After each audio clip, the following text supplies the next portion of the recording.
காங்கிரஸ் வேட்பாளர்களுடைய பட்டியல் வெளியாக இருக்கிறது. குளச்சல்ல தாரகை போட்டியிடுறாங்க, அதையும் பார்க்கிறோம். விவரங்களோடு ரமேஷ்குமாரும் தொடர்ந்து இணைப்பில் இருக்காங்க. ரமேஷ்குமார், 28 தொகுதிகளுக்கான வேட்பாளர்கள் பட்டியலும் கிடைச்சிருச்சா? நிலவரம் என்ன ரமேஷ்குமார்? இல்லை, மொத்தம் 28 இல் 27 தொகுதிகளுக்கான வேட்பாளர் மட்டும்தான் வெளியிடப்பட்டிருக்கிறது. ஒரு தொகுதிக்கு இன்னும் அறிவிக்கப்படவில்லை.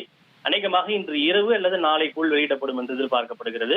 மேலூர் சட்டமன்ற தொகுதிக்கு மட்டும் இன்னும் வேட்பாளர் அறிவிக்கப்படவில்லை. அது தவிர ஏனைய 27 தொகுதிகளுக்கும் வேட்பாளர்கள் அறிவிக்கப்பட்டிருக்கிறார்கள்.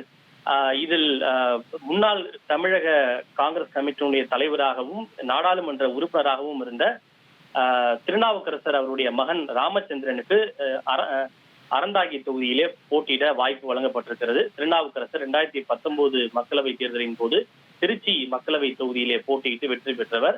அவருடைய மகன் ராமச்சந்திரனுக்கு அறந்தாங்கி தொகுதியிலே போட்டியிட வாய்ப்பு வழங்கப்பட்டிருக்கிறது. அதே போல தாரகை கத்பட் அவர்கள் இந்த விளவன்கோடு சட்டமன்ற தொகுதி இடைத்தேர்தலில் 2 ஆண்டுகளுக்கு முன்புதான் அவர் போட்டியிட்டு வெற்றி பெற்றார்.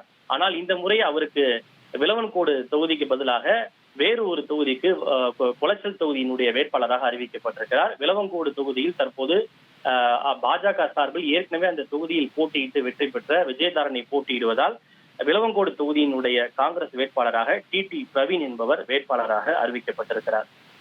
ரைட், உங்களுடைய தகவல்களுக்கு நன்றி ரமேஷ். இனி செல்லும் இடமெல்லாம் செய்தி. தந்தி டிவியின் வாட்ஸ்அப் சேனலை ஃபாலோ பண்ணினா செல்ல இருக்கும் இடமெல்லாம் செய்தி. இதோ QR கோட் இப்பவே ஸ்கேன் பண்ணுங்க, ஃபாலோ பண்ணுங்க.